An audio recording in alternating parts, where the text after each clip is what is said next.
সকলোকে নমস্কাৰ। যদি আপুনিও শ্ৰীৰাম মন্দিৰ দৰ্শন কৰিবলৈ অযোধ্যা যাম বুলি ভাবিছে তেন্তে কেনেকৈ যাব লাগে, ট্ৰেইনৰ কি সুবিধা আছে, কোন ষ্টেচনত নামিব লাগিব, তিনিচুকীয়া, গুৱাহাটী, কামাখ্যা ক'ৰ পৰা ট্ৰেইন উঠিব, সকলোখিনি আপোনালোকক জনাম। তাৰ আগতে শ্ৰীৰাম মন্দিৰ অযোধ্যাৰ বিষয়ে চমুকৈ আপোনালোকক জনাই দিওঁ। আজি 22 জানুৱাৰী 2024 তাৰিখ।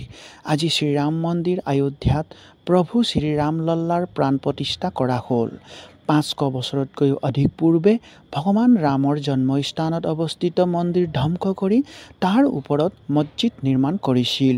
তাৰ পাছত বহুত বাদ বিবাদ, ধাৰ্মিক হিংসা, দংগা, দীঘলীয়া সময়ৰ পাছত 134 বছৰীয়া আইন যুঁজৰ অন্তৰালত আজি শান্তিপূৰ্ব ভগৱান ৰামৰ জন্মস্থান অযোধ্যাত শ্ৰীৰাম মন্দিৰ নিৰ্মাণ কৰা হ'ল আৰু আজি 22 জানুৱাৰী 2024 তাৰিখে শ্ৰীৰাম মন্দিৰ অযোধ্যাত প্ৰভু ৰামলল্লাৰ প্ৰাণ প্ৰতিষ্ঠা কৰা হ'ল। শ্ৰীৰাম মন্দিৰ ভাৰতৰ উত্তৰ প্ৰদেশৰ অযোধ্যাত ৰামৰ পবিত্ৰ জন্মভূমিৰ তীৰ্থস্থানত নিৰ্মাণ কৰা হৈছে। ৰাম ভগৱান বিষ্ণুৰ এক অৱতাৰ। প্ৰাচীন ভাৰতীয় মহাকাব্য ৰামায়ণৰ মতে ৰামৰ জন্ম অযোধ্যাত হৈছিল। ইয়াক ৰাম জন্মভূমি বা ৰামৰ জন্মভূমি বুলি জনা যায়। ৰাম মন্দিৰ বিশ্বৰ তৃতীয় বৃহত্তম হিন্দু মন্দিৰ। যদি ৰাম মন্দিৰ দৰ্শন কৰিবলৈ যাবলৈ হ'লে সকলোতকৈ বেষ্ট জাৰ্ণি হ'ব ট্ৰেইনৰ জাৰ্ণি। কেলে হ'ব শুনক।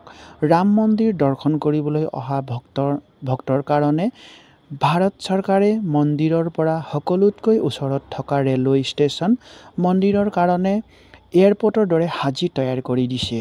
ৰেলৱে ষ্টেচনৰ নাম হৈছে অযোধ্যা ধাম ৰেলৱে ষ্টেচন। এই অযোধ্যা ধাম ৰেলৱে ষ্টেচনটো মন্দিৰৰ পৰা মাত্ৰ 800-900 মিটাৰ ডিষ্টেঞ্চত আছে। আৰু এটা ষ্টেচন আছে ৰেলৱে, সেইটো ওচৰতে আছে, কিন্তু সকলোতকৈ ওচৰত আপোনালোকৰ অযোধ্যা ধাম ৰেলৱে ষ্টেচন হ'ব। নেক্সট হৈছে অযোধ্যা কেণ্ট, এইটো এটা ৰেলৱে ষ্টেচন। আপোনালোকে ইয়াত নামিও মন্দিৰলৈ যাব পাৰিব। ইয়াৰ বাহিৰে অযোধ্যা এয়াৰপৰ্ট আছে, আপোনালোকে ফ্লাইটতো যাব পাৰিব। অযোধ্যা এয়াৰপৰ্টৰ পৰা এপ্ৰক্সিমেট 10 কিলোমিটাৰ ডিষ্টেঞ্চ আছে মন্দিৰলৈকে। কিন্তু বৰ্তমান গুৱাহাটীৰ পৰা ডাইৰেক্ট ফ্লাইট নাই, কিন্তু কানেক্টিং ফ্লাইট আছে। ফিউচাৰত ডাইৰেক্ট ফ্লাইট হ'ব পাৰে। আপোনালোকক মই ট্ৰেইনৰ কোন ট্ৰেইন গুৱাহাটীৰ পৰা আছে আৰু ক'ৰ পৰা ট্ৰেইন আছে আমাৰ অসমৰ পৰা সকলোখিনি আপোনালোকক মই জনাই যাম। যদি আপুনি এতিয়ালৈকে মোৰ এই চেনেলটো ছাবস্ক্ৰাইব কৰা নাই, প্লিজ চেনেলটো ছাবস্ক্ৰাইব কৰি লওক। গুৱাহাটীৰ পৰা যাম বুলি ক'লে এটা ট্ৰেইন আছে HYQ GIMB এক্সপ্ৰেছ। ট্ৰেইন নম্বৰটো হৈছে 15668। ট্ৰেইন কামাখ্যা ষ্টেচনৰ পৰা ৰাতিপুৱা 11টা বজাত যায় আৰু 26 ঘণ্টাৰ পাছত নেক্সট ডে 1টা বজাত অযোধ্যা ধাম ষ্টেচনত পায়। এইটো ট্ৰেইন উইকলি ট্ৰেইন হয়, মাত্ৰ ৱেডনেছডে যায় কামাখ্যাৰ পৰা। এইটো ট্ৰেইন আমাৰ অসমবাসীৰ কাৰণে অযোধ্যা দৰ্শনৰ কাৰণে বেষ্ট হ'ব পাৰে। ইয়াৰ বাহিৰেও আৰু ট্ৰেইন আছে, মই আপোনালোকক জনাই যাওঁ। এটা ট্ৰেইন হ'ল new Tinsukia SR express. Train number হৈছে 15933। এইটো ট্ৰেইন মাত্ৰ টিউজডে তিনিচুকীয়াৰ পৰা যায়। তিনিচুকীয়া টু অযোধ্যা কেণ্ট তিনিচুকীয়াৰ পৰা ৰাতিপুৱা 10টা বজাত ওলায় আৰু অযোধ্যা পায় নেক্সট ডে ৰাতিপুৱা 2টা বজাত। এই ট্ৰেইনটো গুৱাহাটীলৈ পায় গধূলি 7:30 গুৱাহাটী পায়। এই ট্ৰেইন তাত পাবলৈ টোটেল 30 ঘণ্টাৰ সময় লয়। আৰু ইয়াৰ বাহিৰে এটা নেক্সট ট্ৰেইন আছে কবিগুৰু এক্সপ্ৰেছ। এইটো কামাখ্যাৰ পৰা টিউজডেলৈ যায়, টিউজডেত যায়। ইয়াৰ ট্ৰেইন নম্বৰ হৈছে 19616। কামাখ্যাৰ পৰা গধূলি 6:30 ওলায় আৰু অযোধ্যা ধামত পায় নেক্সট ডে ৰাতি 11টা বজাত। এই ট্ৰেইনে 29 ঘণ্টা সময় লয়।